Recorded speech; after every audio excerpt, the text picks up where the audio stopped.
Hey, what's up, guys? Kalen here with another episode. And today, something came across my feed. I got an article here from the New York Times that is talking about Brittney Griner, 7-time W.N.B.A. All-Star center for the Phoenix Mercury. She's 31 years old. She's won several gold medals for the U.S. women's national basketball team in 2021 and 2016. She is, or was, caught by Russian Federal Customs Service on Saturday, and they detained her because she had vape cartridges that contained hashish oil in her luggage.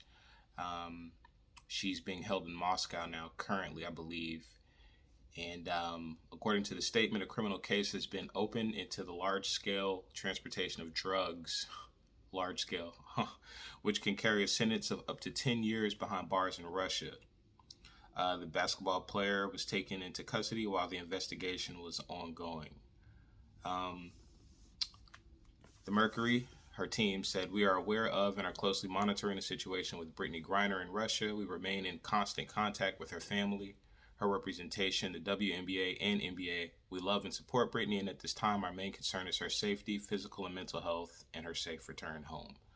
So that's just a little background. Now, you guys probably understand that this case is much deeper than what is on the surface. In normal times, something like this probably wouldn't even be a big deal. But to the extent that we have Russian prisoners here in the U.S., and to the extent that Russia wants those prisoners released, this could be power play. In fact, the detainment comes amid the escalating conflict created by Russia's invasion of Ukraine and high tensions between Russia and the United States. In recent years, Russia has been detaining and sentencing American citizens on what United States officials often say are trumped-up charges. The arrest of a high-profile American could be seen as Russia's attempting to create leverage for a potential prisoner exchange with the American government or a reduction in sanctions related to the invasion. So here you have this black woman who is most likely financially well off to some extent, because players often in the off season, our star American players go to European countries to participate in sports because it's more lucrative for them, particularly the WNBA. And so she played for the Russian team UMMC Ekaterinburg. I think that's how you say it, Ekaterinburg, for several years. So she's no stranger to Russian sports. Yet they're going to use this black woman as a pawn, perhaps, to get sanctions lifted or to get a prisoner exchange. Now here we are, our people being caught up in affairs that have absolutely nothing to do with this. Now some people will look at this and say, oh, she had hashish oil in her bag, she shouldn't have had that. But the paper uses hashish oil, right? Let's not forget our liberal friends are really not our friends. When it comes to it, they always try to, I use the word sun us as if we're unintelligent and incapable. They're just a little less aggressive about their racist antics.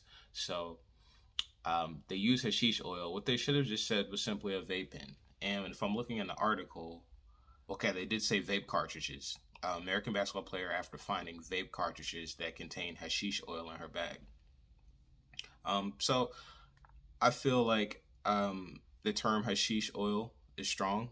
If they would have just said cannabis oil, it's been politicized and it's been utilized a lot more in the news media. So that's something that would get people's minds a little bit more on her side, I think. So the term hashish oil, people just don't know what hashish is a lot of times. You know, they think it's, some kind of strange drug. They should have just said she had vape pens with cannabis. She had cannabis vape pens or whatever. That's not a big deal, right? I credit them on not using marijuana because that term also has a strong legal implication, as if somebody's just like this drug user, drug dealer or whatever. But you would think that the American media would use all terms to benefit her in this situation as possible. Now, if you look at her, she has tattoos, she has braids in the picture. and they're making her out to be like, the American thug, right? And my thing is this: I want to see if the LGBT community is going to come out to support her in this. I'll be very interested because I believe um, she does have a wife. I think I was reading another report that said in 2015 her and Gloria Johnson were suspended for 7 games in a domestic violence case. I don't know if she's still dating women, but it would be interesting to see if they do come out and support her for this, or if they leave her hanging. The point is, Black people just have to be very, very careful when it comes to where we find ourselves in these situations, because it often doesn't end up well for us when we're in the spotlight. I believe there was a case. Okay, so yeah, I found this case with former Iowa Wesleyan University basketball player Jeff Harper, who was released from a Chinese jail. This report I'm reading is from September 10, 2020. Let's see what happened here. It says, in the early morning hours of January 7th, the 6'9", 230-pound Harper was walking to a fast food restaurant when he saw a man assaulting a woman. This is in Shenzhen, China. The alleged assailant approached Harper while he attempted to check on the woman. Harper shoved the man out of the way, according to initial interviews. The man left the scene, then 5 hours later appeared at a hospital later where he died. Wow. Harper was jailed for causing death with negligence. He was detained for most of 7 months while Chinese authorities determined if charges would be brought. In mid-August, Harper learned from the prosecuting attorney that no charge would be filed. So, wow. So he was in jail for 7 months. Yeah. So, anyway, we just have to be cautious, because and this story ended up well. So hopefully the same thing will end up happening for Brittney Griner. We have to understand, though, that the political circumstances right now are much different from that case. We weren't in a wartime. We weren't imposing sanctions on any other country. Now, China and Russia do have connections, but we're not fighting a war with China right now. And technically, you could say we're not fighting a war with Russia. However, I just read something that Putin essentially said that sanctions, the levying of sanctions, is tantamount to the declaration of war. So we'll see how far that one goes.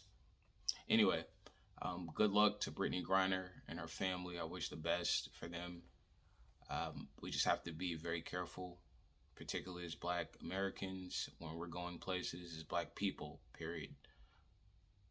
Our favor is not always held in the highest of esteem, and that's very important to consider when we're thinking about traveling to other places and taking items that maybe we don't have a problem with here, but that may be illegal in other countries. So anyway, peace.